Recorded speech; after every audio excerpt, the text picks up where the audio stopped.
Selamat tahun baru, semoga semua impian menjadi kenyataan. Ucapan ini menggema di mana-mana di kalangan orang Tionghoa. Sebagian memilih untuk mengucapkan Kong Xi Fa Cai, yang artinya semoga menjadi kaya, atau Shen Ti Jian Kang, artinya semoga sehat-sehat selalu.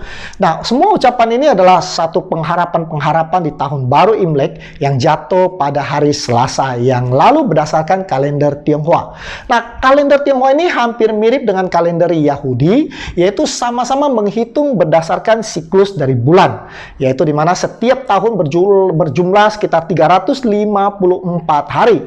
Namun kalender Chinese dan Yahudi itu juga memperhitungkan siklus matahari yang setahunnya berjumlah 365 hari. Kita tahu itu. Dan mengapa memperhatikan siklus matahari?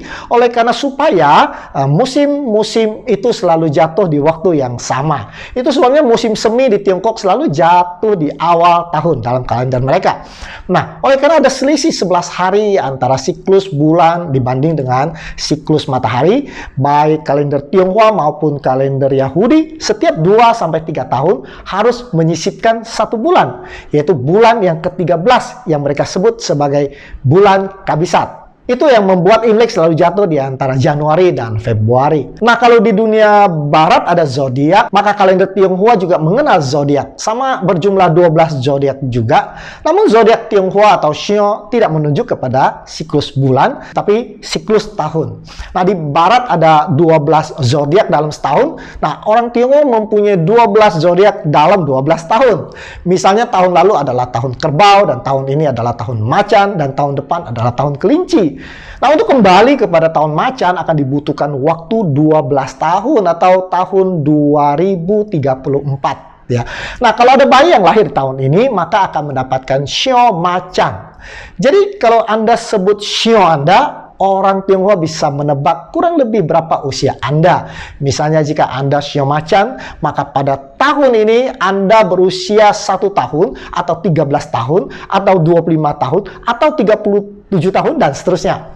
Waktu saya kecil, Imlek adalah hari yang paling membahagiakan, hari yang ditunggu-tunggu, sebab di masa itu tidak ada toko pakaian. Nah, semua baju kami itu harus dijahit, jadi setiap tahun baru ada baju baru yang akan kami pakai sampai tahun baru berikutnya. Nah, kami juga bisa makan berbagai macam kue tahun baru di setiap rumah yang kami kunjungi. Dan yang paling menyenangkan tentunya adalah terima angpau di malam tahun baru Imlek, dan setiap keluarga wajib berkumpul bersama dan makan bersama yang disebut sebagai Tuan Yen Fan. Nah, besoknya kemudian kita mulai pergi ke rumah saudara mengucapkan selamat tahun baru, dan anak-anak, remaja sampai dewasa selama masih jomblo berhak mendapatkan angpau. Dan tentu ini sangat menyenangkan. Buah yang wajib dimakan saat Imlek adalah jeruk mandarin. Kenapa? Karena jeruk mandarin dalam bahasa Mandarin itu adalah cice. Kata ci itu sama bunyinya dengan keberuntungan. Taci talik ya. Jadi artinya mempunyai keberuntungan yang banyak. Jadi makan jeruk diyakini bisa membawa keberuntungan. Pertanyaan yang muncul setiap tahun menjelang Imlek adalah, apakah kita orang Tionghoa Kristen boleh merayakan Imlek? Apakah itu tidak melanggar prinsip-prinsip Alkitab? Apakah Imlek berakar dari agama tertentu? Seperti misalnya perayaan Hari Grafirat kita tahu berasal dari agama Yahudi yang tertulis dalam kitab Perjanjian Lama. Perayaan Imlek itu sebenarnya bukanlah sebuah perayaan yang berasal dari keagamaan tertentu. Namun seperti hari perayaan manapun juga, unsur kepercayaan, budaya, dan agama dari kelompok masyarakat yang merayakannya akan melekat pada perayaan tersebut.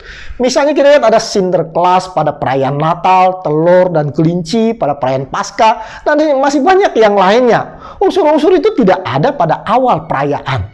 Anda tidak akan menemukan kata telur dan kelinci di Alkitab saat perayaan Paskah diadakan. Tapi kemudian itu ditambahkan seiring dengan berjalannya perayaan itu sesuai dengan iman, kepercayaan, budaya dari kelompok masyarakat yang merayakannya. Begitu juga dengan perayaan tahun baru Imlek yang sudah berusia hampir 4.000 tahun dan bahkan sudah tidak dapat ditelusuri awal dan alasan perayaannya. Mitos mengatakan bahwa adalah Kaisar Kuning yang memerintahkan para astronomer untuk membuat sebuah kalender yang dapat membuat atau membantu para petani untuk mengetahui waktu yang tepat untuk mulai bercocok tanam.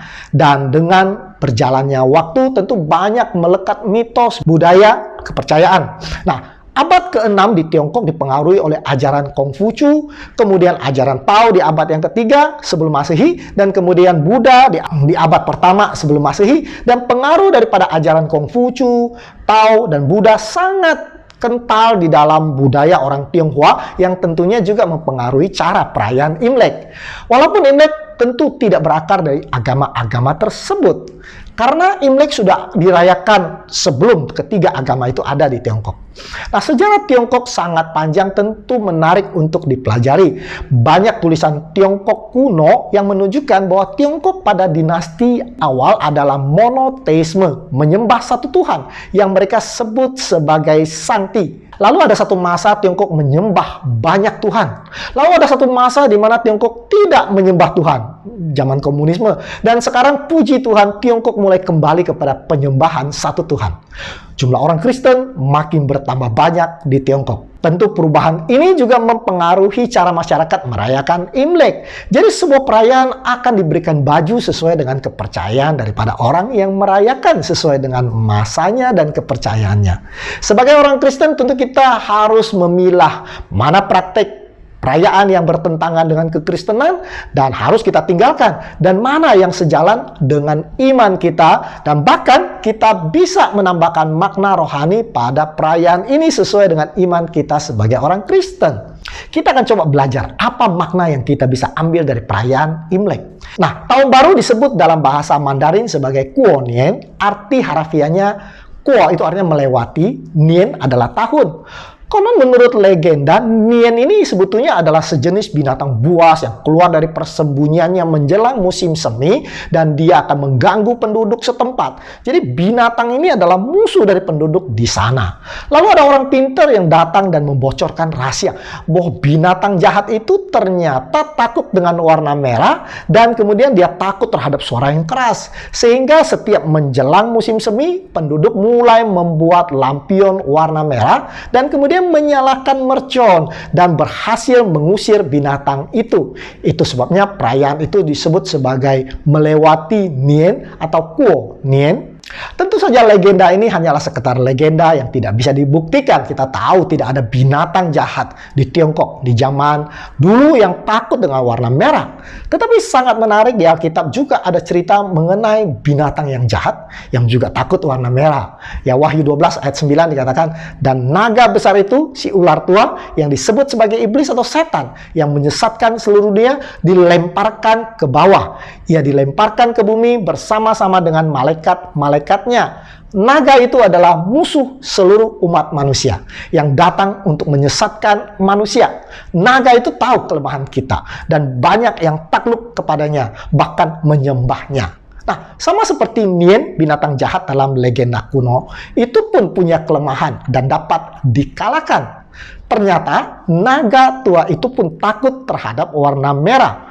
Tentu bukan baju merah, tetapi darah. Ya, yaitu darah anak domba. Di dalam Wahyu 12 ayat 11 dikatakan, dan mereka mengalahkan dia oleh darah anak domba. Anak domba itu adalah tentu Yesus Kristus.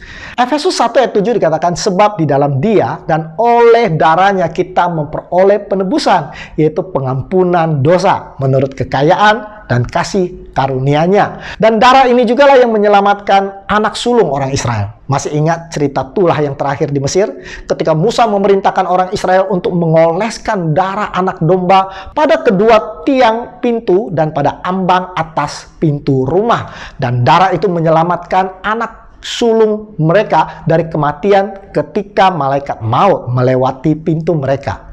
Sungguh menarik melihat cara orang Tionghoa menghias ambang pintu rumah mereka saat perayaan Imlek. Mereka menggunakan kain merah dan menghiaskannya di ambang pintunya bagaikan olesan darah anak domba yang akan melindungi mereka. Dari mana asal praktek yang mirip dengan ajaran Alkitab? Jika Anda mau tahu lebih banyak, boleh mengikutinya dalam seminar Tao dalam Alkitab di channel YouTube Mempelajari Alkitab. Bagi yang belum pernah mengikutinya, Anda bisa copy link yang ada di chat atau dengan mengetik rahasia Tao dalam Alkitab di YouTube Anda. Jadi saat kita sebagai orang Kristen melihat semua warna merah pada perayaan Imlek, kita harus ingat kepada darah Kristus yang membebaskan kita dari si naga tua itu. Inilah pelajaran pertama yang bisa kita dapat dari perayaan Imlek. Berikutnya pelajaran yang kedua. Imlek sebetulnya adalah perayaan datangnya musim semi. Setelah musim gugur diikuti oleh musim dingin yang panjang di mana seluruh daratan itu tertutup oleh salju yang tebal. Orang-orang memilih untuk tinggal di rumah. Rasa dingin yang menusuk itu sering tidak tertahankan.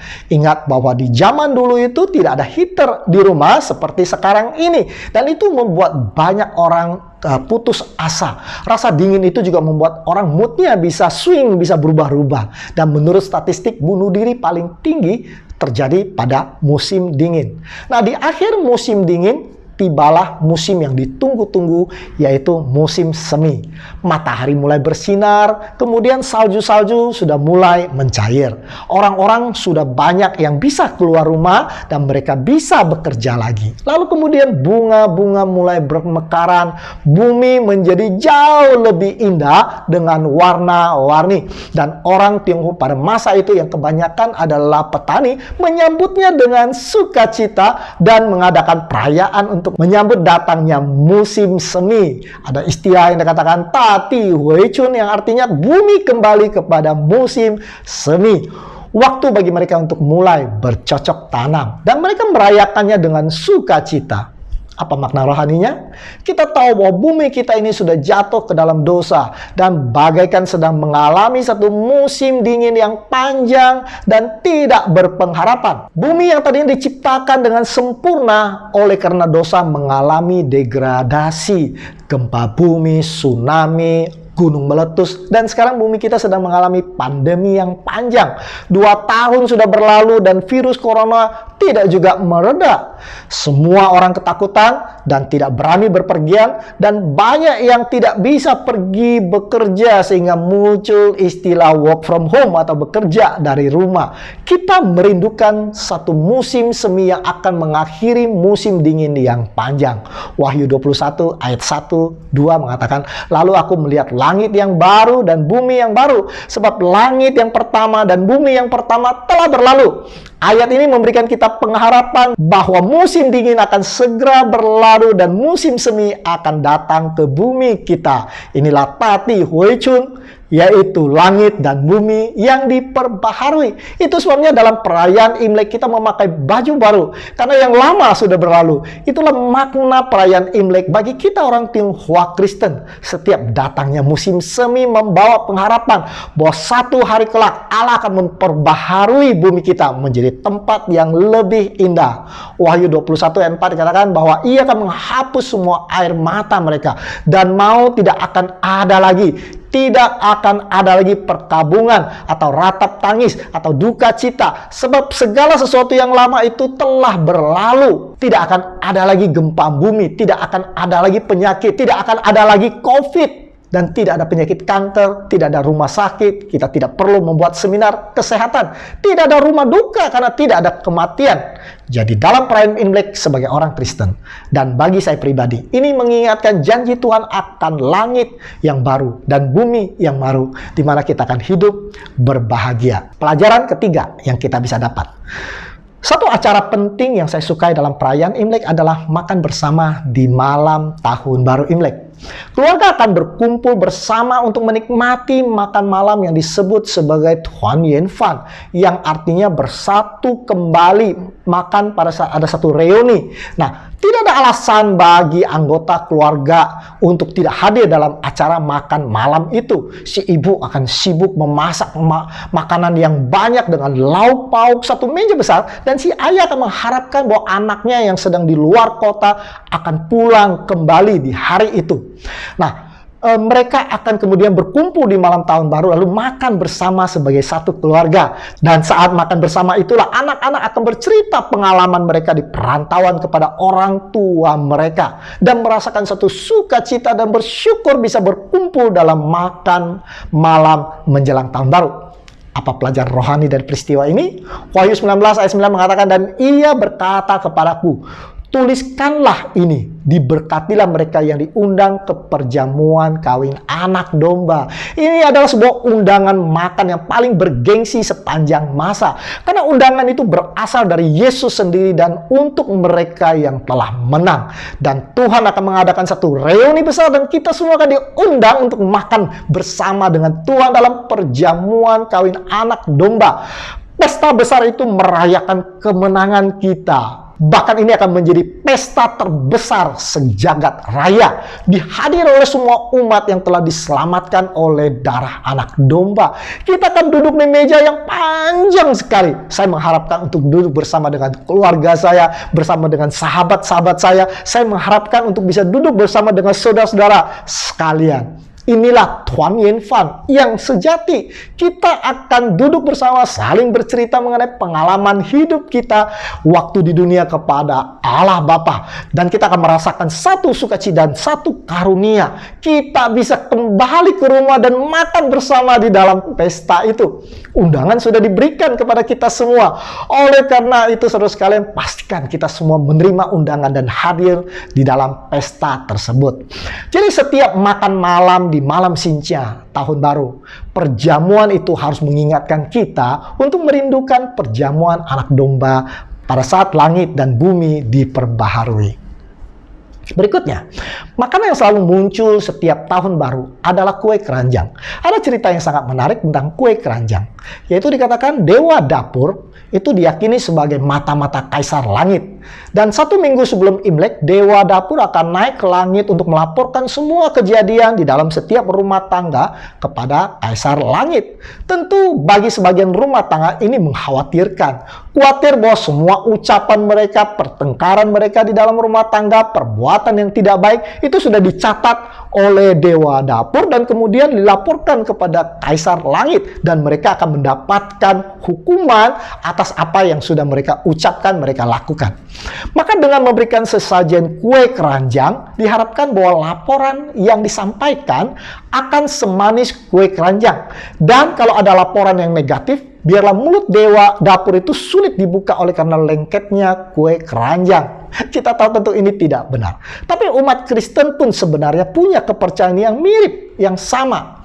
Wahyu 20 ayat 12 dikatakan, dan aku melihat orang-orang mati besar dan kecil berdiri di hadapan tahta itu. Lalu dibukalah semua kitab dan dibuka juga sebuah kitab yang lain, yaitu kitab kehidupan. Dan orang-orang mati dihakimi menurut perbuatan mereka berdasarkan apa yang ada tertulis dalam kitab-kitab itu. Jadi Alkitab menjelaskan bahwa ada satu kitab yang mencatat semua perbuatan dan perkataan kita. Dan walaupun tidak ada yang melihat, kita tahu ada yang mencatat. Malaikat-malaikat mencatat dan kita harus pertanggungjawabkan itu kepada Tuhan satu hari kelak. Matius 12 ayat 36 dikatakan, tetapi aku berkata kepadamu, setiap kata-kata yang sia-sia yang diucapkan orang harus dipertanggungjawabkan pada hari penghakiman. Menurut ucapanmu engkau dibenarkan, dan menurut ucapanmu pula engkau akan dihukum. Jadi bukan dewa dapur, tapi malaikat akan mencatat semua ucapan kita dan semua perbuatan kita sepanjang tahun yang lalu dalam sebuah kitab. Dan tahun baru ini mari kita refleksi kembali semua ucapan kita yang sia-sia. Apakah ucapan saya ini memberikan pengharapan kepada orang yang tidak mempunyai pengharapan? Apakah ucapan saya ini menguatkan orang yang lemah? Apakah ucapan saya itu mengangkat semangat orang yang putus asa? Apakah ucapan saya itu mendamaikan orang yang bertikai? Ataukah perkataan ucapan saya justru melemahkan, menjatuhkan, dan membuat orang berputus asa? Itulah pelajaran keempat yang kita bisa dapatkan, bahwa kita semua akan mengalami masa penghakiman. Yang kelima, menjadi saluran berkat. Perayaan Imlek tidak lengkap tanpa angpau. Bagi anak-anak inilah saatnya mengumpulkan angpau sebanyak-banyaknya dengan datang ke rumah saudara, mengucapkan selamat tahun baru, kongsi-kongsi, lalu angpau diberikan. Dan saya ingat waktu saya kecil, saya akan bersaing dengan saudara-saudara saya, siapa yang akan mendapatkan angpau yang terbanyak. Memberikan angpau sudah menjadi satu tradisi di dalam perayaan Imlek, dan sebagai orang Kristen, tentu ini juga satu kesempatan bagi kita untuk memberikan berkah bukan hanya kepada anak-anak kita, tetapi juga kepada mereka yang membutuhkan, orang-orang yang kurang beruntung. Mungkin kita bisa memberikan angpau kepada asisten rumah tangga kita, kepada satpam di perumahan kita, bahkan mungkin tukang sayur langganan kita. Jadikan Prime Index ini sebagai momen untuk membagikan kasih kita kepada mereka yang membutuhkan, uluran tangan sesuai dengan perintah Tuhan kepada kita untuk apa? Saling mengasihi. Yang keenam, pengharapan baru. Ini sangat menarik karena ini merupakan satu perayaan yang penuh dengan kata-kata kalimat pengharapan.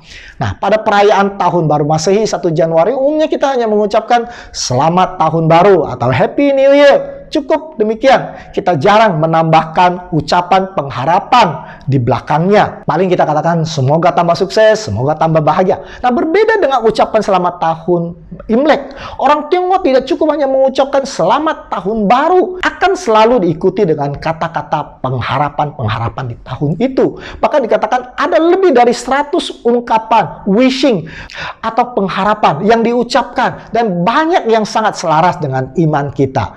Tentu ucapan yang paling populer yang sering kita dengar adalah Kong Si Fa Cai. Kong Si Fa Cai tidak ada hubungannya dengan selamat tahun baru. Jadi waktu Anda mengucapkan Kong Si Fa Cai, Anda sedang mengucapkan kepada orang itu semoga menjadi kaya. Saya pribadi tidak suka mengucapkan pengharapan itu. Tentu tidak salah mengharapkan seseorang kaya, tetapi kita juga jangan terlalu terobsesi untuk menjadikan kekayaan sebagai tujuan utama hidup kita. Karena Alkitab memperingatkan kita untuk berhati-hati, tidak terjerumus sehingga kita menjadikan mamon, nama lain daripada harta, menjadi Tuhan kita.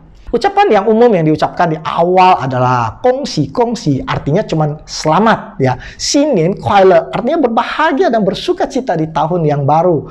Wan se rui artinya seluruh atau semua keinginan kita bisa terwujud. Ini semua adalah ucapan pengharapan yang sangat baik. Tetapi bagi kita yang penggemar hidup sehat, jangan lupa juga mengucapkan senti jiankang yang artinya mempunyai tubuh yang sehat. Inilah menurut saya doa yang terbaik di tahun baru, agar kita selalu dalam keadaan sehat, bukan hanya jasmani tetapi juga rohani kita. Seperti doa Rasul Paulus di dalam 3 Yohanes 1 ayat 2, saudaraku yang terkasih, aku berdoa semoga engkau baik-baik dan sehat-sehat saja dalam segala sesuatu, sama seperti jiwamu baik-baik saja. Nah, pastikan pada tahun macan ini kita bisa mempunyai kesehatan yang lebih baik daripada tahun sebelumnya. Juga kadang-kadang orang mengucapkan long ma qingsen, artinya semangat seperti naga dan kuda. Kita tahu naga ini hanyalah binatang khayalan, tetapi kuda adalah binatang yang sangat kuat, mempunyai stamina yang luar biasa. Mau jadi kuda? Maksud saya tentu dari segi kekuatannya. Bagaimana caranya? Ikut terus kebaktian online CMC dengan tips kesehatan yang diberikan pada setiap awal kebaktian. Nah, dengan mempraktikkannya, berolahraga setiap hari, mulai dari tahun macan ini, makan lebih baik, makan lebih sehat, lebih banyak sayur-sayuran, dan buah-buahan. Dan semua itu akan membuat kita lebih sehat di tahun macan ini. Dan jangan lupa untuk menutup ucapan pengharapan kita dengan Sangti Pauyo, yang artinya Tuhan memberkati kita semua. Biarlah tahun macan ini menolong kita semua lebih setia kepada Tuhan, dan kita akan selalu mengingat akan perjamuan yang Tuhan sudah adakan di dunia yang baru, di mana kita akan mengadakan satu reuni. Mudah-mudahan setiap Imlek kita bisa mengingat itu sebagai satu cicipan awal akan surga yang akan datang. Mari kita tunduk kepala dan berdoa. Bapa di surga, kami berterima kasih pada hari ini kami sudah belajar. Pada saat kami merayakan tahun baru Imlek, kami sedang mencicipi akan langit dan bumi yang baru yang Tuhan sudah siapkan bagi kami. Biarlah musim dingin ini akan cepat berlalu dan musim semi segera datang, dan kami boleh makan bersama dengan Tuhan di dalam pesta perjamuan anak domba. Terima kasih ya Tuhan. Kami berdoa di dalam nama Tuhan Yesus yang menjadi juru selamat dan penebus kami. Amin.